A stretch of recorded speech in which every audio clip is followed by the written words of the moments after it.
ಸ್ವಾಗತಿಸಿಕೊಂಡು ವಿಜಯ ಬ್ಯಾಂಕ್ನ ವಿಲೀನವನ್ನು ವಿರೋಧಿಸುವಂತಹ ಈ ಒಂದು ಪ್ರತಿಭಟನೆಯಲ್ಲಿ ವೇದಿಕೆಯಲ್ಲಿರತಕ್ಕಂಥ ಎಲ್ಲ ಗಣ್ಯರನ್ನು ಸ್ವಾಗತವನ್ನು ಮಾಡಿಕೊಂಡು ಈ ಒಂದು ಪ್ರತಿಭಟನೆಯನ್ನು ನಾವು ಯಾಕಾಗಿ ಮಾಡ್ತಾ ಇದ್ದೇವೆ ಅಂತ ವಿಷಯವನ್ನು ಈಗಾಗಲೇ ತಮಗೆಲ್ಲರೂ ಕೂಡ ತಿಳಿದಿರುವಂಥ ವಿಷಯ. ಯಾಕೆಂತ ಹೇಳಿದರೆ ಇವತ್ತು 2.5 ದಶಕಗಳ ಹಿಂದೆ 4 ಕೋಣೆಗಳ ಮಧ್ಯದಲ್ಲಿ ಪ್ರಾರಂಭವಾಗಿರತಕ್ಕಂಥ ಈ ಒಂದು ವಿಜಯ ಬ್ಯಾಂಕ್ ಇವತ್ತು ಕರಾವಳಿ ಪ್ರದೇಶದಲ್ಲಿ ಸಾವಿರಾರು ಶಾಖೆಗಳನ್ನು ಹೊಂದಿರತಕ್ಕಂಥ ವಿಷಯ ತಮಗೆಲ್ಲರಿಗೆ ಗೊತ್ತಿರುವಂತಕ್ಕದ್ದು. ಏಕೆಂತ ಹೇಳಿದರೆ ಈ ಒಂದು ಕರಾವಳಿಯ ಹೆಮ್ಮೆಯ ಇಬ್ರು ಬಂಡರ ಒಂದು ನಾಯಕತ್ವದಲ್ಲಿ ಶ್ರೀಮಾನ್ ಬಲ್ಕಿಯ ಸುಂದರಾಮ ಶೆಟ್ರು, ಅದೇ ರೀತಿ ಅತ್ತಾವರದ ಬಾಲಕೃಷ್ಣ ಶೆಟ್ರು, AB ಶೆಟ್ರು ಇವರೆಲ್ಲರೂ ಕೂಡ ನಾಯಕತ್ವದಲ್ಲಿ ಈ ಒಂದು ವಿಜಯ ಬ್ಯಾಂಕ್ ಅನ್ನು 1931ರಲ್ಲಿ ಸ್ಥಾಪಿಸಲ್ಪಟ್ಟಿತು. ಇವರ ಮೂಲ ಉದ್ದೇಶ ಏನಾಗಿತ್ತು ಅಂತ ಹೇಳಿದ್ರೆ, ಬಡವರ, ಕೆಳವರ್ಗದವರ, ರೈತರಿಗೆ ಸಾಲವನ್ನು ನೀಡುವುದರ ಮೂಲಕ ಅವರಲ್ಲಿ ಆರ್ಥಿಕತೆಯ ಭದ್ರತೆಯನ್ನು ನೀಡುವಂತಹ ಉದ್ದೇಶದಿಂದ ಈ ಒಂದು ಬ್ಯಾಂಕ್ ಅನ್ನು ಅವರು ಸ್ಥಾಪಿಸಿದ್ರು. ಇವತ್ತು ನಾವು ನೋಡ್ತಾ ಇದ್ದೇವೆ, ಇವತ್ತು ಗುಜರಾತಿನ ಮೋದಿಯವರ ಹುಟ್ಟೂರಾಗಿರ್ತಕ್ಕಂಥ ಗುಜರಾತಿನ ಬ್ಯಾಂಕ್ ಆಫ್ ಬರೋಡಾದೊಂದಿಗೆ ಈ ಒಂದು ಬ್ಯಾಂಕ್ ಅನ್ನು ವಿಲೀನ ಮಾಡಲಿಕ್ಕೆ ತಕ್ಕಂತ ಹೊರಟಂತಹ ಈ ಕೇಂದ್ರ ಸರ್ಕಾರದ ಈ ನೀತಿಯನ್ನು ನಾವು ಖಂಡಿತವಾಗಿ ವಿರೋಧಿಸುತ್ತಿದ್ದೇವೆ. ಯಾಕೆಂತ ಹೇಳಿದ್ರೆ ಈ ಒಂದು ಬ್ಯಾಂಕ್ ಅನ್ನು ಇಷ್ಟರ ಮಟ್ಟಿಗೆ ತರಬೇಕಾದ್ರೆ ಈ ನಾಯಕರುಗಳು ಬಹಳಷ್ಟು ಕಷ್ಟಪಟ್ಟಿದ್ದಾರೆ. ಆದ್ದರಿಂದ ಇವತ್ತು ಈ ಒಂದು ಬ್ಯಾಂಕ್ ಅನ್ನು ಇಷ್ಟರ ಮಟ್ಟಿಗೆ ಬೆಳೆಸಿಕೊಂಡು ಈ ಒಂದು ಉದ್ಯೋಗದ ಇಷ್ಟು ಲಕ್ಷ ಜನರಿಗೆ ಈ ಒಂದು ಕರಾವಳಿ ಪ್ರದೇಶದಲ್ಲಿ ಉದ್ಯೋಗದ ಕ್ರಾಂತಿಯನ್ನು ಹುಟ್ಟು ಹಾಕಿದಂತ ಈ ಧೀಮಂತ ವ್ಯಕ್ತಿಗಳಿಗೆ ನಾವು ಖಂಡಿತವಾಗಿಯೂ ಇವರಿಗೆ ಇಂಥ ನಾಯಕರುಗಳನ್ನು ಬೆಳೆಸಿದಂತ ಬ್ಯಾಂಕ್ ಅನ್ನು ಉಳಿಸಬೇಕಾದ್ದು ಕೂಡ ನಮ್ಮೆಲ್ಲರ ಕರ್ತವ್ಯ ಕೂಡ ಆಗಿದೆ. ಈ ನಿಟ್ಟಿನಲ್ಲಿ ನಾವೆಲ್ಲರೂ ಕೂಡ ಹೋರಾಡಬೇಕಾಗಿದೆ. ಅಂದು ಇಂದಿರಾ ಗಾಂಧಿ ಅವರು ಬ್ಯಾಂಕ್ ರಾಷ್ಟ್ರೀಕರಣ ಮೂಲಕ ಪ್ರತಿಯೊಂದು ಮನೆಯ ಬಳಿಗೂ ಕೂಡ ಈ ಬ್ಯಾಂಕ್ ಅನ್ನು ತಂದು ಇಟ್ರು. ಇವತ್ತು ನಾವು ನೋಡ್ತಾ ಇದ್ದೇವೆ, ಮೋದಿ ಅವರು ಈ ಒಂದು ಬ್ಯಾಂಕಿನಲ್ಲಿರ್ತಕ್ಕಂಥ ಎಲ್ಲ ಗ್ರಾಹಕರನ್ನು ಓಡಿಸ್ತಕ್ಕಂಥ ಕೆಲಸವನ್ನು ಇವತ್ತು ಮಾಡ್ತಾ ಇದ್ದಾರೆ. ಇದನ್ನು ನಾವು ಖಂಡಿತವಾಗಿ ಕಡೆಗಣಿಸಬೇಕು. ಯಾಕೆಂತ ಹೇಳಿದ್ರೆ ಇವತ್ತು ಹೆಚ್ಚು ಲಾಭ ಇರುವಂತಹ ನಮ್ಮ ವಿಜಯ ಬ್ಯಾಂಕ್ ಅನ್ನು ಏನು 1,800 ಕೋಟಿ ನಷ್ಟದಲ್ಲಿರ್ತಕ್ಕಂಥ ಬ್ಯಾಂಕ್ ಆಫ್ ಬರೋಡಾ ಆಗಿರ್ಬೋದು, ಅದೇ ರೀತಿ ಮಹಾರಾಷ್ಟ್ರದ ಬ್ಯಾಂಕ್ ಆಗಿರ್ತಕ್ಕಂಥ ದೀನಾ ಬ್ಯಾಂಕ್ ಆಗಿರ್ಬೋದು, ಇವುಗಳೊಂದಿಗೆ ವಿಲೀನ ಮಾಡಿಕೊಂಡು ಆ ಒಂದು ವಿಜಯ ಬ್ಯಾಂಕಿನ ಹೆಸರನ್ನೇ ಅಳಿಸಿ ಹಾಕಿ ಬ್ಯಾಂಕ್ ಆಫ್ ಬರೋಡಾ ಅನ್ನುವಂಥ ಹೆಸರನ್ನು ಇಡುವುದು ಎಷ್ಟು ಸರಿ ಎಂಬುದನ್ನು ನಾವು ಇವತ್ತು ಮನದಟ್ಟು ಮಾಡಿಕೊಳ್ಬೇಕು. ಇವತ್ತು ನಾವೆಲ್ಲರೂ ಕೂಡ ಒಟ್ಟಾಗಿಕೊಂಡು ನಾವು ನಮ್ಮ ಕರಾವಳಿಯ ಹೆಮ್ಮೆಯ ಬ್ಯಾಂಕ್ ಆಗಿರ್ತಕ್ಕಂಥ 5 ಬ್ಯಾಂಕ್ಗಳಲ್ಲಿ ಒಂದಾಗಿರ್ತಕ್ಕಂಥ ಈ ವಿಜಯ ಬ್ಯಾಂಕ್ ಅನ್ನು ಉಳಿಸಬೇಕಾದ, ಆ ಹೆಸರನ್ನು ಉಳಿಸಬೇಕಾದ ನಮ್ಮೆಲ್ಲರ ಕರ್ತವ್ಯ. ಇದಕ್ಕಾಗಿ ನಾವೆಲ್ಲರೂ ಕೂಡ ಹೋರಾಡಬೇಕು ಅಂತ ಈ ಮಾತನ್ನು ನಾನು ಈ ಸಂದರ್ಭದಲ್ಲಿ ಹೇಳಲಿಕ್ಕೆ ಇಷ್ಟಪಡ್ತಾ ಇದ್ದೇನೆ. ನಾವು ನೋಡ್ತಾ ಇದ್ದೇವೆ, ನಮ್ಮ ಸಂಸದರಾದಂಥ ನಳಿನ್ ಕುಮಾರ್ ಕಟೀಲ್ ಅವರು ಏನು ಸಂಸತ್ನಲ್ಲಿ ಇದರ ಬಗ್ಗೆ ಅನುಮೋದನೆ ಸಿಕ್ಕಂತ ಸಂದರ್ಭದಲ್ಲಿ ಇದನ್ನು ಅವರು ವಿರೋಧಿಸಬೇಕಿತ್ತು. ಯಾಕೆ ಅವರು ವಿರೋಧಿಸಲಿಲ್ಲ? ಅವತ್ತು ನಮ್ಮ ನಗರದಲ್ಲಿ ಒಂದು ಹೆಸರನ್ನು ಬದಲಾವಣೆ ಆಗುವಂತಹ ಸಂದರ್ಭದಲ್ಲಿ ಮಾತ್ರ ಅವರು ಪ್ರತಿಭಟನೆ ಮಾಡ್ತಾ ಇದ್ರು. ಅದು ಎಷ್ಟು ಸಮಂಜಸ ಅನ್ನುವಂಥ ಪ್ರಶ್ನೆಯನ್ನು ನಾವು ಹಾಕಬೇಕು. ಯಾಕೆ ಇವತ್ತು ಇವರು ಈ ಪ್ರತಿಭಟನೆಯನ್ನು ಮಾಡ್ತಾ ಇಲ್ಲ? ಇವತ್ತು ಎಲ್ಲ ಗ್ರಾಹಕರಿಗೂ ಕೂಡ ಇದರಿಂದ ತೊಂದರೆ ಆಗುವಂತ ವ್ಯವಸ್ಥೆ ಇವತ್ತು ಆಗ್ತಾ ಇದೆ ಅನ್ನುವಂಥದ್ದನ್ನು ಅವೆಲ್ಲರೂ ಕೂಡ ಮನಗಾಣಬೇಕು.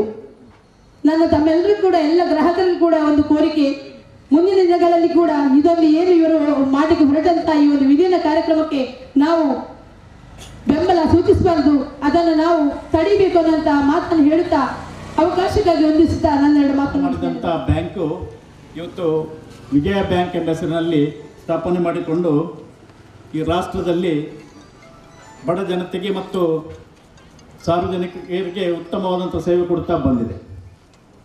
ಈ ವಿಜಯ ಬ್ಯಾಂಕು ಅಂದು AB ಶೆಟ್ಟಿ ಅವರ ನೇತೃತ್ವದಲ್ಲಿ ಸ್ಥಾಪನೆಗೊಂಡಂಥ ಬ್ಯಾಂಕನ್ನು ಇವತ್ತು ಕೇಂದ್ರ ಸರ್ಕಾರವು ಈ ರಾಷ್ಟ್ರದ ಬ್ಯಾಂಕ್ ಆಫ್ ಬರೋಡಾ ಎಂಬ ಬ್ಯಾಂಕು ಇವತ್ತು ಯಾವ ರೀತಿಯಲ್ಲಿ ಅದರ ಆಡಳಿತ ಹದಗೆಟ್ಟು ಯಾವ ರೀತಿ ಲಾಸಲ್ಲಿ ನಡೆಸ್ತಾ ಇದೆಯಾ ಅದನ್ನು ಉಳಿಸ್ಕೊಳ್ಳಿಕ್ಕೋಸ್ಕರ ಲಾಭದಲ್ಲಿರ್ತಕ್ಕಂಥ ಈ ವಿಜಯ ಬ್ಯಾಂಕನ್ನು ಇವತ್ತು ಬ್ಯಾಂಕ್ ಆಫ್ ಬರೋಡಾದೊಂದಿಗೆ ಮತ್ತು ದೇನಾ ಬ್ಯಾಂಕ್ನೊಂದಿಗೆ ವಿಲೀನ ಮಾಡಲಿಕ್ಕೆ ಹೊರಟಿದ್ದಾರೆ.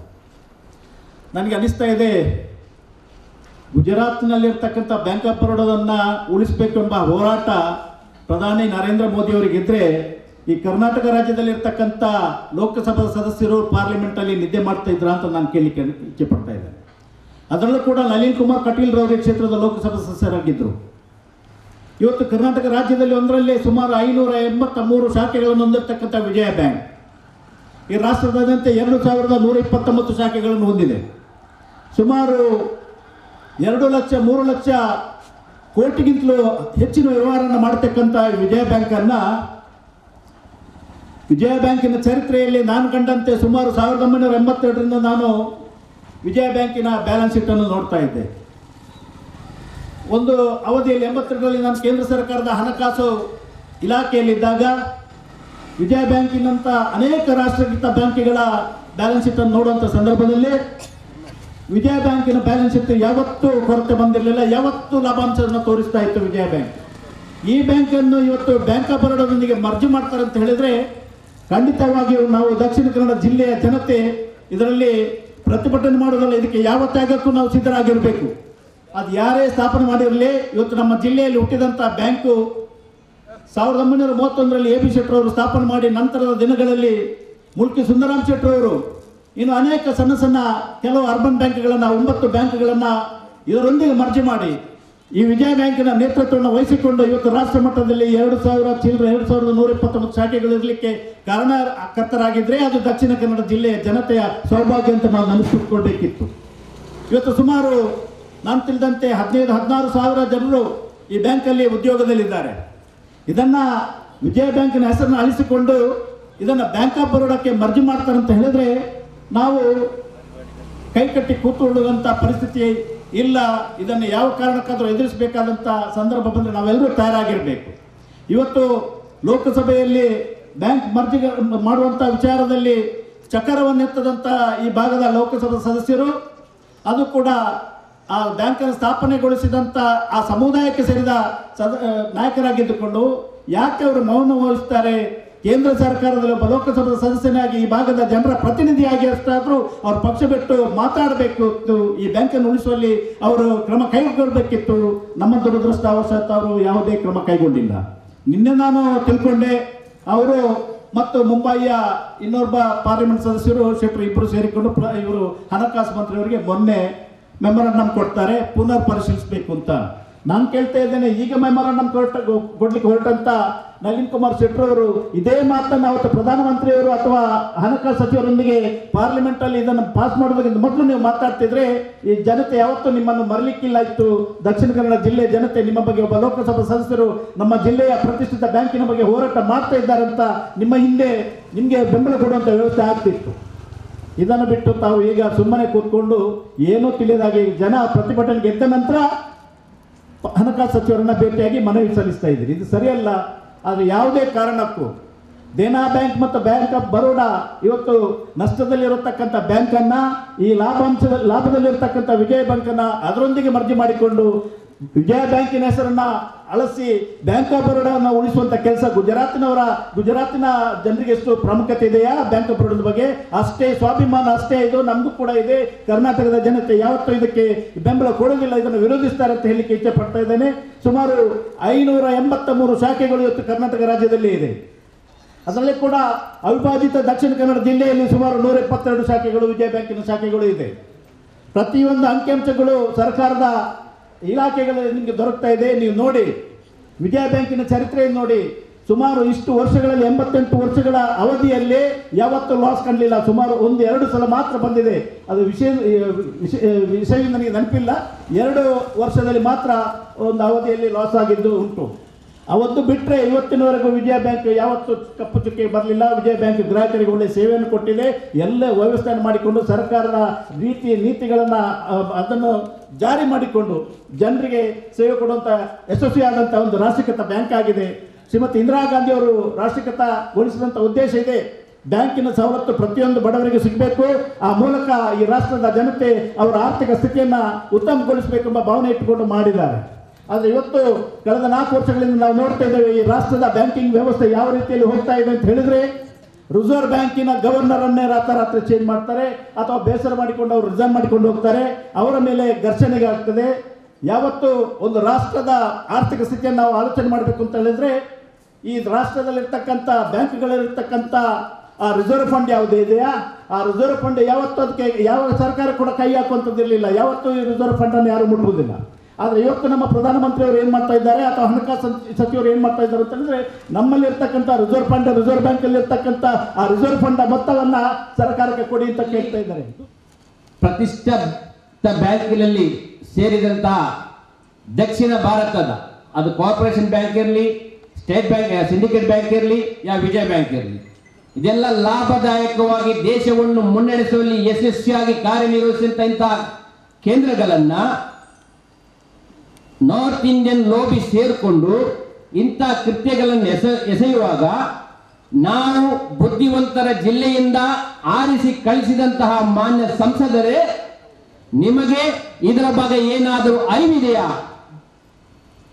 ಇದರ ಬಗ್ಗೆ ಅರಿವಿದ್ದಿದ್ರೆ ನಮ್ಮ ಹಿಂದಿನ ಕಾಲದ ಈ ಸ್ಥಾಪನೆ ಮಾಡಿದಂತಹ ಆ ವ್ಯಕ್ತಿಗಳಿಗೆ ನೀವು ಅಗೌರವ ತೋರಿಸುವಲ್ಲಿ ಯಶಸ್ವಿಯಾಗಿದ್ದೀರಿ. ಆದರೆ ದಕ್ಷಿಣ ಕನ್ನಡ ಜಿಲ್ಲೆಯ ಈ ಬುದ್ಧಿವಂತ ಜಿಲ್ಲೆಯ ಜನರಿಗೆ ಅನ್ಯಾಯ ಮಾಡಿದ್ದೀರಿ. ಇದರ ವಿಷಯ ಗೊತ್ತಾದಾಗ ನನಗೂ ತುಂಬಾ ಬೇಸರ ಆಯಿತು.